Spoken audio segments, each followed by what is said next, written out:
Assalamualaikum warahmatullahi wabarakatuh. Bismillah, alhamdulillah, wassalatu wassalamu ala rasulillah Sayyidina wa habibina wa syafi'ina wa karimina wa dukhrina wa maulana Muhammadin sallallahu alaihi wasallam abdi abdillah wa ala alihi wa sahbihi wa mawala wa la hawla wa la quwwata illa billah. Amma ba'du. Qala fi du'a rabbi shrah sadri wa yassir li amri wahlul 'uqdatam min lisani yafqahu qawli. Allahumma sakhkhir lana lisana sidqi waj'alhu mahallan fahmi lil khitab wa nutqa bis shawabi wa amala bis sunnati wal kitabi walhamdulillahi rabbil alamin. Bapak-bapak yang saya hormati, alhamdulillah pada kesempatan kali ini kita bisa melanjutkan kajian membaca kitab hikam ini setelah sebulan penuh kita libur libur gelap sesaat karena memang fokus di bulan Ramadan.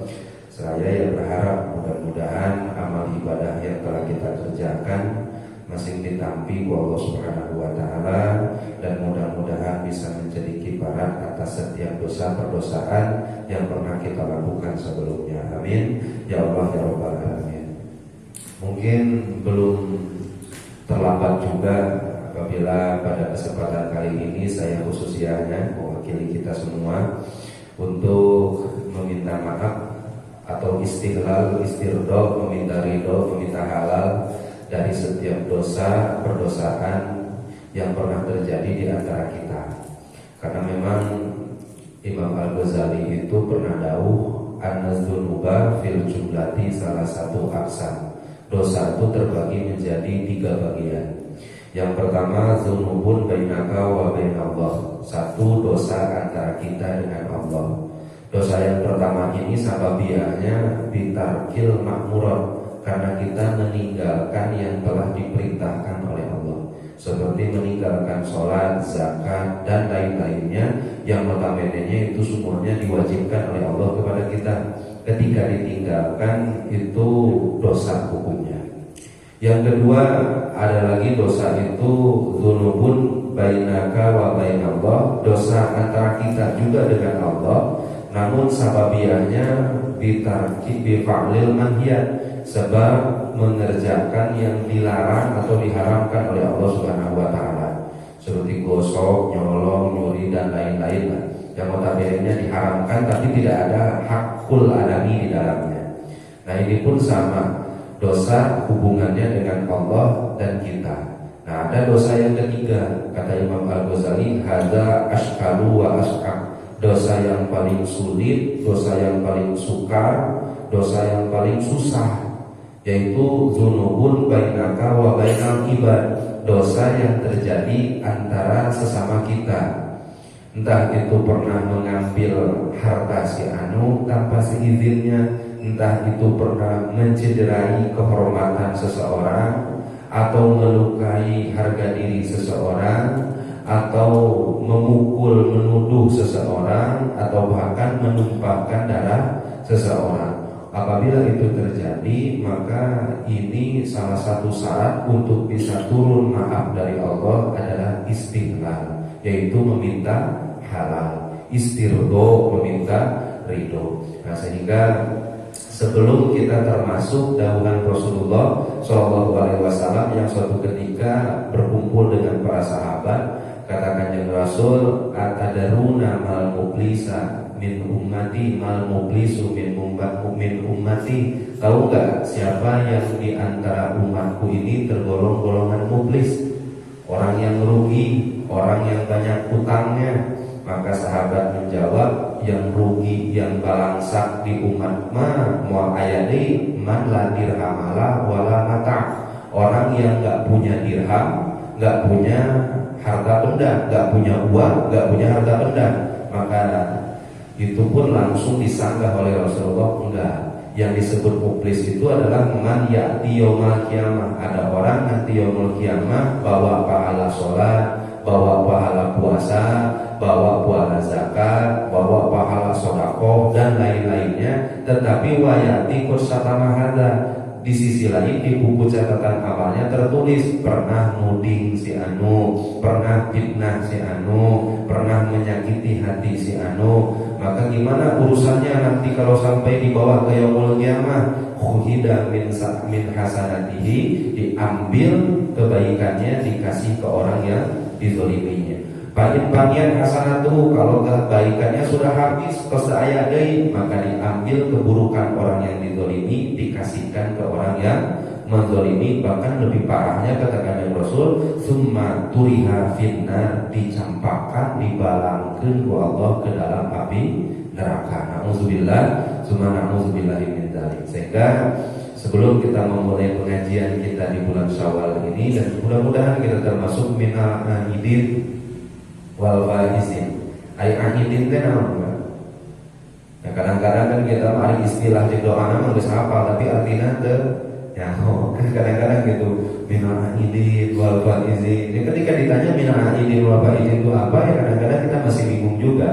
Ahidin itu kembali. Minal ahidin, mudah-mudahan kita termasuk orang-orang yang kembali.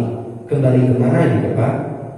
Kayomi waladat ummuhu, seperti orang yang baru dilahirkan oleh ibundanya. Artinya kembali bersih, tanpa dosa, tanpa noda. Wal faizin, dan mudah-mudahan kita juga termasuk orang-orang yang beruntung, orang-orang yang bahagia. Bahagia kenapa? Bahagia karena mendapatkan ampunan dan rahmat Allah Subhanahu wa ta'ala. Nah, untuk masuk kategori minal aidin tadi itu kita harus beres kedua tiga tadi. Dosa karena meninggalkan kewajiban, dosa karena mengerjakan pengharaman, ketiganya dosa antara kita dengan sesama. Dan insya Allah hari dosa yang dua di atas mah mudahnya semudah-mudah, mudah bisa. Urusan jeung Allah mah mudah. Kenapa? Allah mah mengampuni seluruh dosa kecuali satu, yaitu ayyusyraka bihi. Allah diduakan, Allah dimusyrikkan. Ada selain kata ada kemungkinan untuk dimaafkan. Tetapi kalau urusan yang ketiga ini yang anggaran luar biasa. Karena urusan yang kedua, yang satu dan dua tadi, itu kita berurusan dengan zat Allah yang maha rahman, yang maha rahmin, yang maha rahim, yang maha pengampun, yang maha pemaaf. Tapi untuk urusan yang ketiga ini yang lebih abot, karena kita berurusan dengan makhluk Allah yang lemah, dengan makhluk Allah yang kadang-kadang hampura, kadang-kadang bisa memaafkan,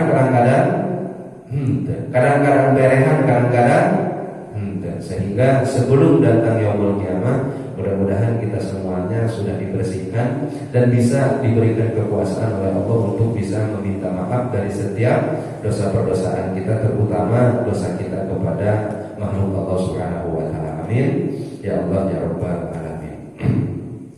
Kemudian kita masuk ke bagian yang selanjutnya dari kitab Hikam ini, yang mana pada kesempatan kali ini kita akan membaca kitab Hikam di hikmah yang ke-22, yang mana hikmah ke-22 dari mulai 5 hikmah sebelumnya. Ini udah adab yang ke-6. 5 hikmah sebelumnya berarti 22 kurang 5 itu jadi berapa? 17 katanya. Dari 17 hikmah ke-17 sampai hikmah ke-22 ini saya kan sudah berikan garis ke bawah bahwa ini adalah hikmah yang menceritakan adabnya, perilakunya, akhlaknya orang-orang yang kamal, orang-orang yang sudah sampai kepada Allah Subhanahu wa ta'ala. Kalaulah belum sampai ke titik ini, perlu anggap kurang, perlu anggap karena memang bukan makomnya kita. Sampai-sampai kan di hikmah yang sebelumnya kan kita juga sudah disebutkan dan bahas bahwa sebahagian adab atau akhlak dari orang-orang yang wasil, orang-orang yang sampai makrifat kepada Allah itu nggak pernah menuntut, nggak pernah meminta ke Allah. Ari urang mah kan pagawean lagi, ya tukang minta, ya tukang nuntut. Nah itu kan udah beres kita bahas di sebelumnya, Pak. Jadi kalau kita ulang kembali, adabnya itu ada berapa? Banyak sekali. Yang pertama kan kita bahas itu adab seorang makrifat itu, orang yang sudah makrifat itu mataroka min al-jahli syai'an man aroda ayudhirahu bil waqti, selalu meninggalkan kebodohan. Apa kebodohan itu? Menginginkan Allah mewujudkan sesuatu di waktu yang tidak Allah inginkan perkara itu wujud di waktu itu. Kita tuh menginginkan Allah mewujudkan sesuatu di waktu yang Allah tak inginkan sesuatu itu wujud di waktu itu. Sehingga ada orang yang pertama dari orang-orang yang marifat itu tidak mau mengatur Allah. Ada yang keduanya kemarin tidak pernah mau menunda-nunda amal. Kesempatan yang diberikan oleh Allah pasti dimanfaatkan sebesar-besarnya. Yang ketiga, selalu memanfaatkan posisi yang Allah anugerahkan kepada kita. Dikasih makom asbab, dijadikan asbab tersebut untuk mendekatkan diri kepada Allah. Dikasih makom tajrib, dijadikan makom tersebut untuk mendekatkan diri kepada Allah. Gak pernah dia mau menginginkan pindah dari satu makom ke makom yang lain, kecuali Allah lah yang memindahkan dia. Itu adab yang ketiga. Yang keempatnya, rokul himmati anil akwan wadawamu taroki bimaqomatil irfan, selalu ingin tidak mau berhenti stuck di satu makom. Kalau udah ada orang yang kelihatan solehnya, maka dia akan tambah kesolehannya. Tadinya sudah rajin tahajud, maka ditambah kualitas tahajudnya dengan baca Quran. Sudah tahajud dan baca Quran, maka ditambah dengan duha dan lain-lainnya. Gak pernah berhenti di satu makom, karena makom kemarifatan itu adalah satu puncak yang gak ada puncaknya, gak ada akhirnya. Nah, dan ini yang akan kita bahas ini saudara-saudara lumayan abot juga ya. Kenapa? Karena adab yang selanjutnya yang akan kita bahas ini mengenai tentang ridho dan taslim. Kira-kira ridho itu apa? Ikhlas. Ada ikhlas yang ridho, ada tadi itu. Nah, ikhlas yang sering kita ucapkan itu kosakatanya bahasa Indonesia. Karena ikhlas menurut agama mah lawan ikhlas apa? Nah, lawan ikhlas itu ria. Kalau ridho lawannya apa? Ya ridho.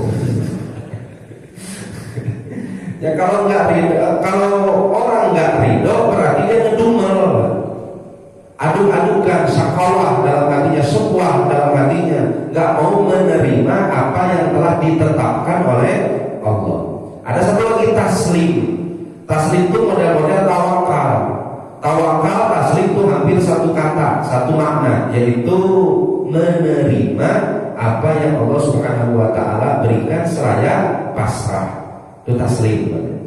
Nah, nanti kita akan bahas satu persatunya. Kemudian apa bunyi dari hikmah yang ke-22 ini? Bismillahirrahmanirrahim. Qala mu'allifu hadzal kitab rahimahullahu ta'ala, ma min nafasin tubdihi illa walahu qadarun fika yubdihi. Ma min nafasin, tidak ada satu helaan napas tubdihi yang kita hirup, yang keluar dari diri kita, illa kecuali walahu qadarun bika yumdihi, di setiap aliran nafas tersebut tengah berlangsung qada dan qadarnya Allah Subhanahu wa Ta'ala. Jadi kalau Bapak mencari waktu yang paling cepat, itu ada helaan nafas. Biasanya penggunaan kata cepat itu dalam bahasa Arab, satu helaan napas cepat kira-kira. Bapak menghirup napas, narik oksigen, keluarkan karbon dioksida, berapa waktunya? Sampai ke sedetik. Sampai berapa? Kurang apa? Atau bahkan bisa orang tuh napas kalau terlompat satu detik itu bisa 3 kali helaan napas. Terus jawabannya. Jadi dari satu detik saja kita bisa napas beberapa kali. Itu yang pertama. Berarti cepat bisa, tentu cepat. Nah, ada nggak yang lebih cepat dari helaan napas? Ada. Apalagi Pak? Torpata ainin, sekejap mata. sekedip mata. Kira-kira Bapak napas yang sekedip mata itu cepat mana? Lebih cepat sekejap mata. Itu penggunaan bahasa cepat dalam bahasa. Terus ada lagi nggak? Ada lahzatan. Ada yang lebih cepat lagi itu 1 kali melirik. Bapak ngerti jeung lirik cepat mana? Bapak dari lurus langsung ke kanan ke cepat gajah. Cepat gajah ya datangnya. Artinya sangat cepat sekali. Artinya apa yang akan disebutkan oleh Imam Ibnu Athaillah As-Sakandari ini? Setiap helaan napas kita yang dari satu napasan itu hanya sepersekian detik, itu di situ ada berlangsung qada dan qadarnya Allah Subhanahu wa Ta'ala. Sehingga nggak ada satupun napas yang kita hirupkan, yang kita lakukan lepas dari qada dan qadarnya Allah Subhanahu wa Ta'ala. Bisa nggak Bapak lepas dari qada dan qadarnya Allah? Nggak bisa. Nah, sebelum pembahasan ini lebih lanjut, kita sudah bisa kan Pak bedakan mana qada, mana qadar? Atau saya tanya, qada itu apa, qadar itu apa? Ya, gancang ya. Qada itu adalah ilmunya Allah Subhanahu wa Ta'ala, pengetahuannya Allah Subhanahu wa Ta'ala terhadap segala sesuatu yang akan Allah ciptakan di zaman azali. Kita zaman azali, zaman mana wae? Zaman mana deui? Zaman azali itu zaman ketika makhluk belum diwujudkan oleh Allah. Itu zaman azali namanya. Qada itu adalah Allah mengetahui apapun yang akan terjadi dari mulai Allah Subhanahu wa Ta'ala mau menciptakan makhluknya berupa kita ini. Nah, jadi kalau gampangnya Pak, Allah sudah bakal tahu kalau kita pada waktu ini, hari ini, jam segini, menit ini, detik ini ngumpul ngariung bareng dini. Tahu enggak? Nah, pertanyaannya, pengetahuan Allah Subhanahu wa Ta'ala tersebut dimulainya dari kapan? Dari kapan Allah tahunya? Sebelum menciptakan kita semua, Allah udah tahu kita bakal gimana. Tah yang seperti itu disebutnya qada. Kemudian pengetahuan Allah bakal meleset atau apa? Gak akan meleset. Apa yang Allah ketahui bahwasanya saya pada jam ini, hari ini, menit ini, detik ini akan seperti ini di tempat ini, itu sudah diketahui oleh Allah zaman azali, kemudian diaplikasikan oleh Allah, disebutlah qadar. Sampai sini bisa dipahami Pak? Jadi qada itu zaman azalinya yang ada di Lauhul Mahfuz, yang gak akan sekarang itu tidak akan pernah berubah lagi, dan udah digoreskan semuanya ke Allah. Di Lauhul Mahfuz ditulis Bapak anu umurna saanu, apaleun moal Pak? Apaleun. Bapak anu bukan rezekinya saanu, apaleun moal Pak? Apaleun. Punya anak segini tahun, tahu. Punya jodoh dari orang sini, ini tahu. Benar. Neraka, surga, tahu enggak? Tahu enggak? Tahu. Di kuburnya disiksa, dapat nikmat, tahu atau tidak? Tahu. Sehingga qada itu adalah pengetahuan Allah Subhanahu wa Ta'ala di zaman azali, apa yang akan dilakukan oleh seorang hamba semuanya melalui qadanya Allah Subhanahu wa Ta'ala. Qada yang zaman azali itu dibuktikan di zaman sekarang, disebutlah qadar. Segitu aja. Sampai sini bisa dipahami Pak? Nah, tapi kalau bahas qada dan qadar jangan terlalu dalam. Bisi kebablasan. Kenapa? Karena bisi-bisi sehingga kanjeng Nabi Musa. Kanjeng Nabi Musa ketika Isra dan Mi'raj yang kanjeng Rasul pernah rada-rada pas sehat dengan kanjeng Nabi Adam. Kenapa? Karena suatu ketika diriwayatkan kanjeng Nabi Musa itu pernah demo lah kurangnya ke kanjeng Nabi Adam. Kata kanjeng Nabi Musa, kalaulah bukan sebab engkau, pasti kami gak akan pernah ada di dunia. Karena kan sebabnya itu kan wa qulna ya ada uskun anta wa zawjukal jannata wa qula min harabada hai susituma asal omat wala taqroba hadhis sajarata fatakuna minan dizalimin. Itu kan syaratnya cuma sedikit, bebas sebebas-bebasnya di surga. Kan wayangna di surga jangan deketin tanggal iya, jangan deketin pohon ini. Maknanya deketin, tapi yang dimaksud jangan dipetik, jangan dimakan. Tergoda kayak Nabi Adam? Enggak. Terus yang tergoda siapa? Istrinya. Dan kayak Nabi Adam terkengi kok setan atau ngolok istrina kengi, istrina bujuk kayak Nabi Adam. Kayak Nabi Adam kok Allah terjadinya kalau tak jadi tabiat kepada Adam dan biasa aman pamangan masuk kuat dan namun ku pamajikan mana kuat sakit aja Pak, sakit dari orang turunan kabeh gitu saya nya ada bapak turang asli kata teh wanian kuat preman tapi mangga selamun aja cetik pemajikan balik uwi ngagini pasti sampai preman oke. Nah karena watak udah gitu bari ada. Nah kajian Nabi Musa protes, aki lamun lain gara-gara aki aku kami tak akan pernah turun ke bumi. Maka kata kajian Nabi Adam, kamu kalau mau protes jangan ke saya, langsung baik ke Musa. Nah kenapa? Karena semuanya sudah dengan qada dan qadarnya Allah Subhanahu wa ta'ala. Kalau qada dan qadar itu sudah terjadi kepada Nabi dan Rasul, apalagi ya kayak kita ini. Artinya seluruh yang kita lakukan semuanya di alam dunia ini itu semuanya melalui qada dan qadarnya Allah Subhanahu wa ta'ala. Enggak ada satu pun helaan nafas yang keluar dari qada dan qadarnya Allah Subhanahu wa ta'ala. Namun perlu kita perhatikan. Nah ini supaya nggak terlalu liar saja kita mengimani qada dan qadar. Kenapa? Karena kan mengimani qada dan qadar itu termasuk rukun iman yang wajib untuk kita imani. Dan biasanya mah umat muslimin mukminin gampang iman ke Allah. Antumina billah Bapak. Walaupun tanpa kita tauhid oke dah asa iman ke Allah. Wal malaikatihi malaikat wa kutubihi kitabnya ya iman, wa rusulihi utusan-utusannya iman, wal yaumil akhiri hari kiamat beserta kejadian-kejadian yang akan terjadi nanti di yaumul akhir iman. Tapi yang terakhir kadang-kadang wa antumina bil qadari wal qadari wal qadari khairihi wa syarrihi minallah. Mengimani qadar baiknya buruknya semuanya minallahi ta'ala dari Allah Subhanahu wa ta'ala.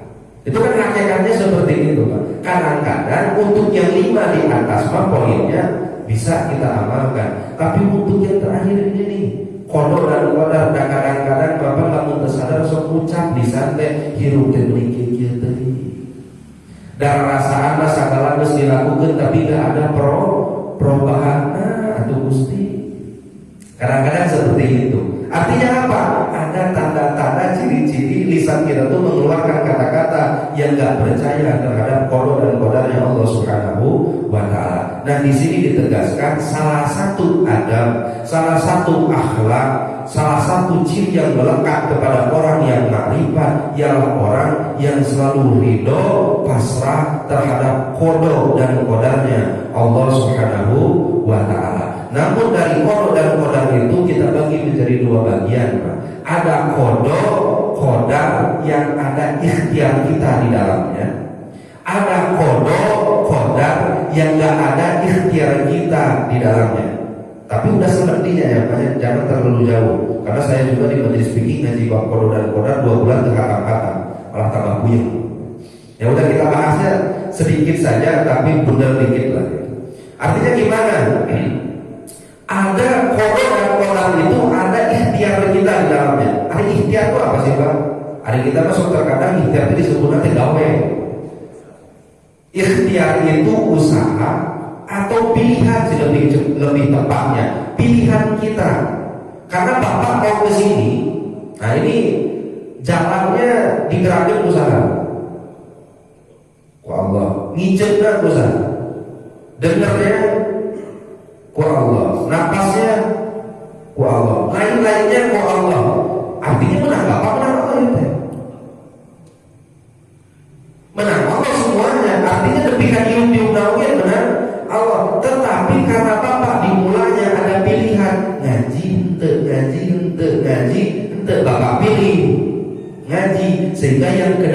sekalipun seakan-akan itu tuh pekerjaan kita sehingga kita dapat pahala. Padahal usaha kita kan cuma ikhtiar saja.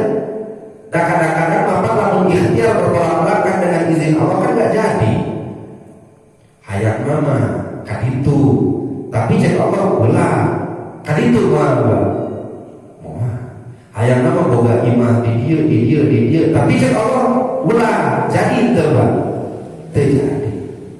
Nah sehingga ikhtiar kita ini dari setiap qada dan qadar itu ada yang di dalamnya ikhtiar kita, ada yang tidak. Mana contohnya ibadah yang kita lakukan ada ikhtiar nggak apa di dalamnya?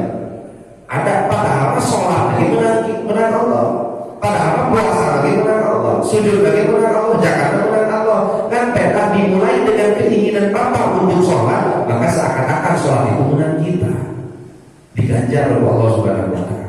Sampai sini bisa dipahami dulu, Pak. Ada nggak yang bapak melalui ikhtiar kita? Ada.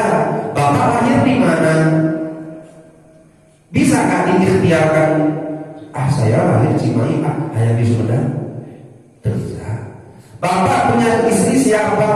Bisa nggak bapak ikhtiarkan? Dan bobogohan 5 tahun menjadi majelis 1 bulan. 5 tahun sudah kenal, tapi yang jadi dengan yang sebulan. Bukti bahwa jodoh nggak ada ikhtiar kita. Sampai sini bisa dipahami.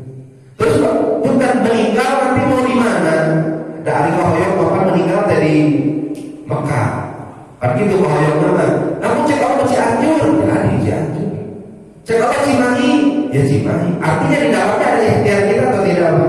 Tidak ada. Murni semuanya Allah Subhanahu Wa Taala. Tapi lamun mangaos, lamun bekerja, lamun melakukan ibadah-ibadah yang lainnya, semuanya ada ikhtiar kita. Maka selain pasrah atas qada dan qadar Allah, usahakan qada dan qadar yang ada ikhtiar di dalamnya kita jadikan amal ibadah kepada Allah Subhanahu Wa Taala, sehingga setiap helakan nafas itu nilainya ibadah. Sampai sini bisa dipahami. Makanya kan beberapa kali saya sebutkan sahabat Rasul itu tidur dan terjaganya terhitung ibadah.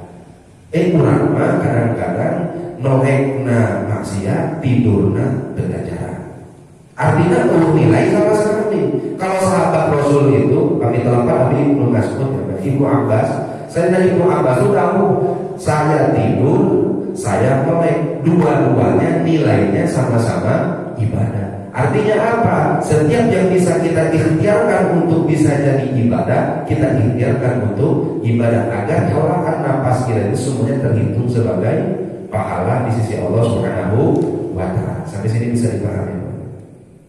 Nah, sebelum kita lanjutkan, maka ada pertanyaan dulu atau tidak?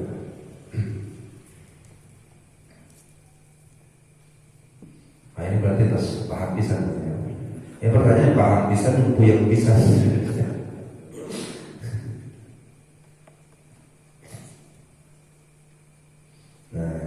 Jadi kalau kita hitung-hitung lagi banyak keterangannya di sini ya.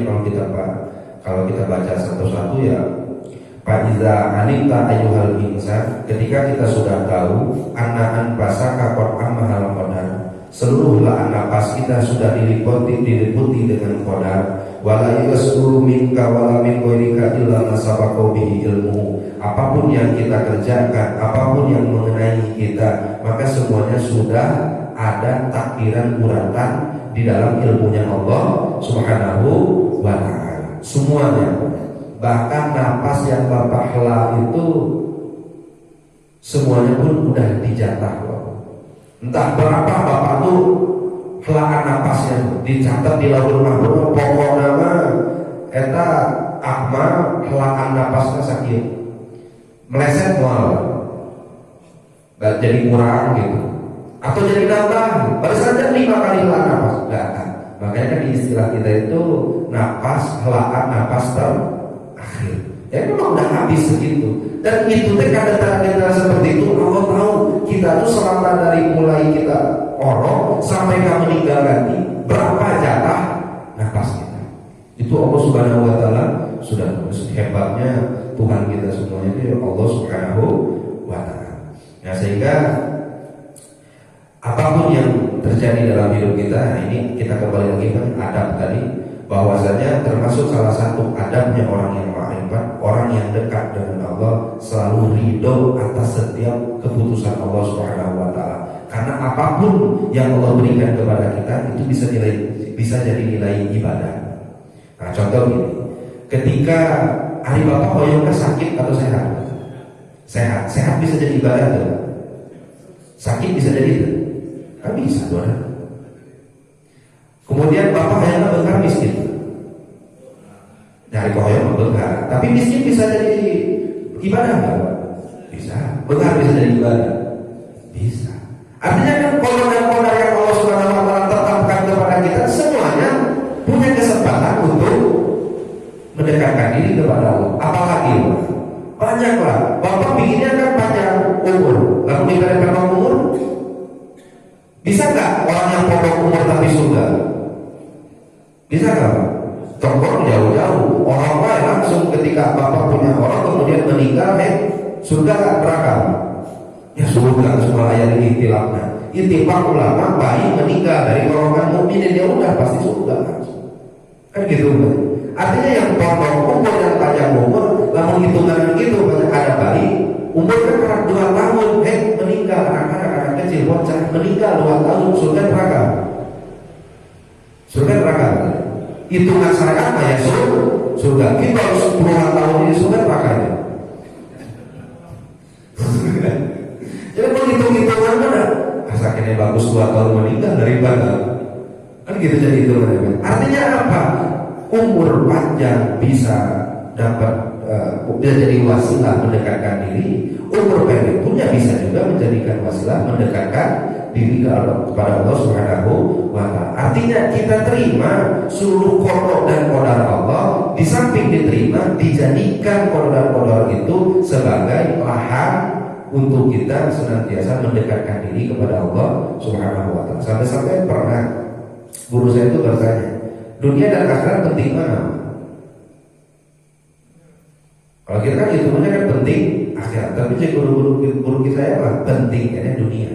Kenapa hitungannya penting dunia? Karena di akhirat kita udah gak bisa sholat. Karena di akhirat kita sudah tidak bisa lagi bercocok tanam. Di dunia inilah tempatnya kita bercocok tanam.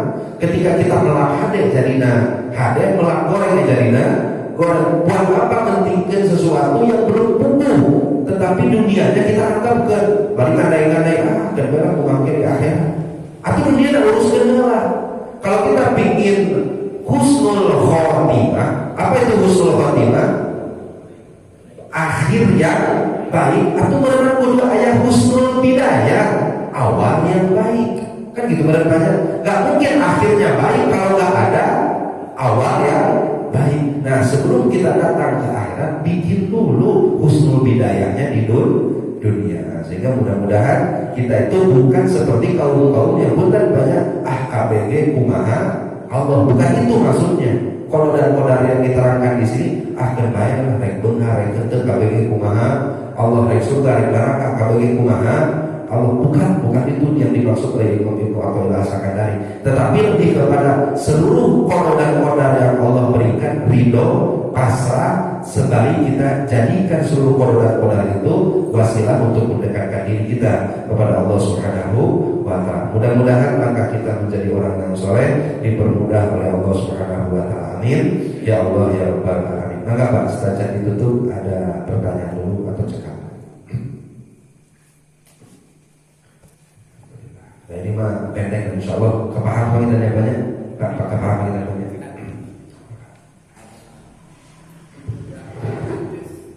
Ada dijelaskan tentang berubahnya kodar. Misalnya cerita saat Nabi Musa ketemu seorang malaikat menyampaikan bahwa dia akan meninggal. Maka besoknya hidup. Malaikat telah dipertanyakan karena dia telah berbuat baik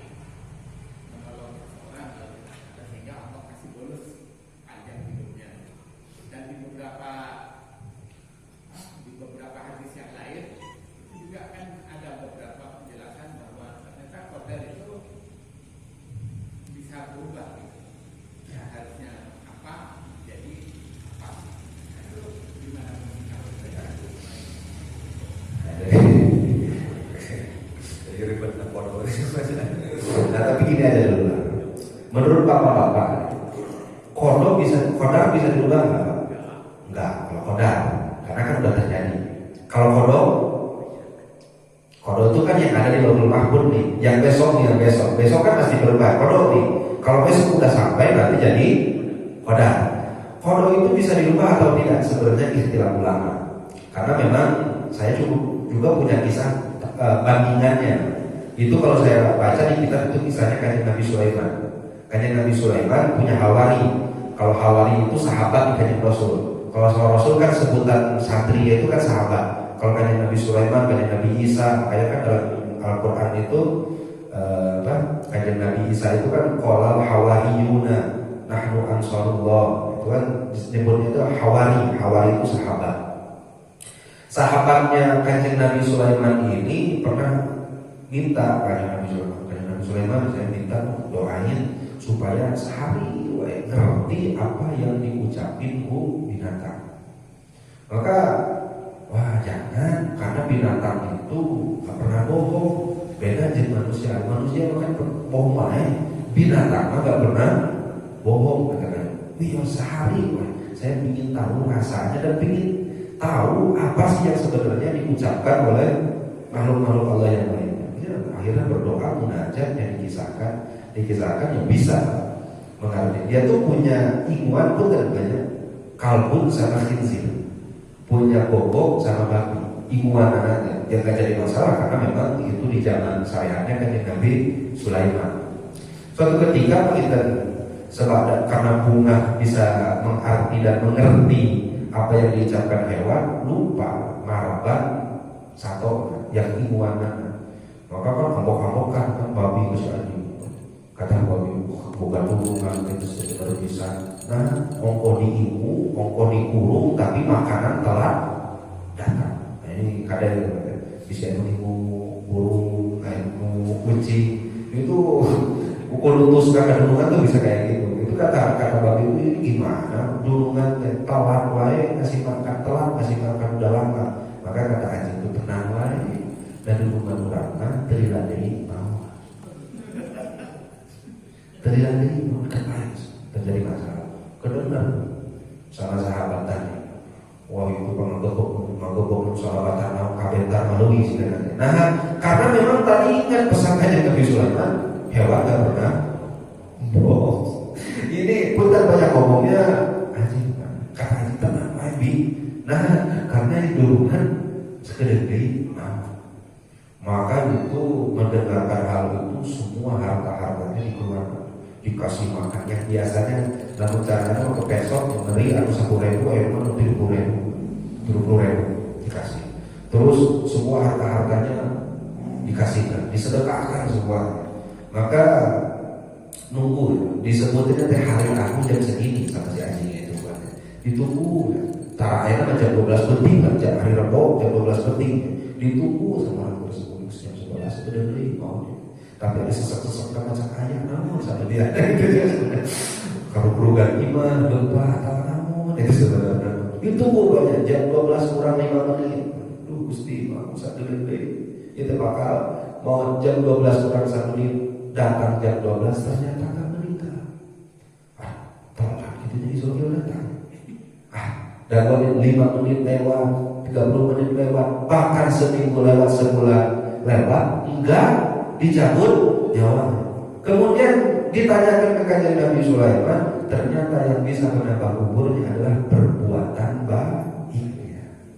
Makanya sampai ada hadis dari Rasulullah, la yarudul qada illa doa. Gak akan menolak qada kecuali berdoa, wala yazidul umro illal birru. Gak nambah umur kecuali perbuatan baik. Jadi bisa dirubah atau tidak? Enggak emang segitu aslinya. Artinya apa? Allah itu udah tahu dia itu bakal segitu memang aslinya. Yang bisa dirubah itu menurut pandangan kita. Tapi kalau menurut pandangan Allah mah enggak. Dan Allah kalau merubah berarti Allah menuliskan sesuatu yang luput pengetahuannya di dalamnya. Contoh tadi kan kasus tadi umur 60 tahun ditulis Allah 60 tahun berbuat baik ternyata. Berarti dia akan berbuat baik seperti itu. Artinya apa? Nah, maka ulama dipecah. Takdir itu ada dua, ada mu'allaq, ada mubrom. Ya. Mu'allaq itu, mubrom itu yang sudah pangku, gak bisa dirubah sama sekali. Makanya ini menurut pendapat ulama yang kedua. Bisa gak umur bertambah? Bisa, kasusnya yang tadi. Bisa gak umur itu bertambah? Tapi takdirnya mubrom. Mubrom itu ya memang sudah segitu aslinya. Oh enggak, tetap 60 tahun. Tapi nilai 60 tahun itu serasa 80 tahun. Bisa dipahami? Orang itu umurnya 60 tahun 60 tahun. Maka untuk pendapat yang pertama tadi memang murni Allah ditambah jadi 70 tahun. Kenapa? Karena takdirnya mu'allaq. Takdir mu'allaq itu apa? Takdir yang ada syaratnya. Ini orang umurnya 60 tahun, tapi kata Allah, kalau dia berbuat baiknya banyak, sedekahnya banyak, jadi 65 tahun. Itu takdir mu'allaq namanya. Takdir mubrom yang kayak gimana? Udah paten, gak bisa dirubah-rubah. Mau buat baik, mau tidak, tetap umurnya 60 tahun. Tapi cek ulama supaya gak bertabrakan dengan hadis Rasul tadi yang nambah umur kebaikan tadi, maka yang ditambah itu kualitasnya, bukan kuantitasnya. Sampai sini bisa dipahami. Karena ada nanti kisah perbandingannya di kajian Nabi apa ya? Kajian Nabi Sulaiman juga sama. Kajian Nabi Sulaiman kedatangan tamu. Kedatangan tamu laki-laki lagi ngobrol, datang tamu, kaset gagah, duduk di depan kajian Nabi Sulaiman. Kemudian dipelototan tamu kajian Nabi Sulaiman. Sampai-sampai tamunya kajian Nabi Sulaiman tadi merasa risih. Kenapa? Karena ini tamu yang keduanya melototan lain. Ditawaran minum kajian Nabi Sulaiman gak mau, ditawaran makan enggak, melototan. Sampai-sampai cepatlah berangkat orang yang tadi. Seperti itu, maka kajian Nabi Sulaiman tadi keluar rumah, kemudian kembali lagi, tamu tadi sudah tidak ada. Kan beberapa saat dari itu datanglah kita tamu yang laki-laki kedua itu. Kemudian barulah tahu kajian Nabi Sulaiman ternyata itu malaikat Israel. Ditanyakan Nabi Sulaiman, Israel, kalau saya punya tamu jangan dipelototan gitu. Maka katakan Nabi Sulaiman, saya tuh aneh, luar biasa aneh. Maka saya pelototan karena ini di buku perintah, di SK-nya, ini orang tuh meninggalnya jam segini di tanah India. Tapi sekarang kok masih ada di sini? Maka itu jelma teh bisa di dia kene. Padahal 5 menit setelah itu dia harus di tanah India, di gunung India, harus dicabut oleh malaikat Israel nyawanya. Maka katakannya Nabi Sulaiman, dia datang ke sini untuk meminta saya memindahkan dia ke India. Karena kajian Nabi Sulaiman itu punya tasrifur riyah, mukjizat bisa ngatur angin. Jadi ceritanya Nabi Sulaiman angin bawa orang ini ke India. Kenapa? Ke gunung India. Kenapa? Karena orang tadi itu udah rasa ungap-ungap. Saya ingin kabur dari malaikat. Ingin kabur ke malaikat ke tempat yang paling jauh. Perasaannya itu paling jauh ternyata di gunung India. Maka minta kajian Nabi Sulaiman, karena kajian Nabi Sulaiman punya mukjizat bisa ngatur angin. Dia akan ke angin ini ke gunung India. Jadi malaikat Israel di atas tadi dicabut. Artinya apa? Dimanapun seseorang ditakdirkan meninggal, pasti di tempat itu meninggal. Nah, dia ada padanan. Artinya yang satu koda dan koda bisa bertambah murni, yang satu lagi koda dan koda sudah pasti terjadi. Nah, sehingga Bapak memakai surahan yang mana? Penjelasan yang mana? Bernilai bertambah kuantitas, bertambah kualitas. Mau yang mana, Pak? Dua-duanya abon. Dua-duanya abon. Kualitas bertambah, ya pinginnya panjang umur. Kuantitas bertambah, kualitasnya nggak tahu benar, nggak tahu nggak jadinya seperti itu. Ya kita berharap kepada Allah yang mudah-mudahan setiap kodo dan kodo yang kita dapatkan bisa kita jadikan wasilah mendekatkan diri kepada Allah. Amin. Ya Allah ya Allah. Pak kita cekap ya Pak. Kami cekap ditutup berdoa. Wabillahi taufiq wal hidayah. Wassalamualaikum warahmatullahi wabarakatuh.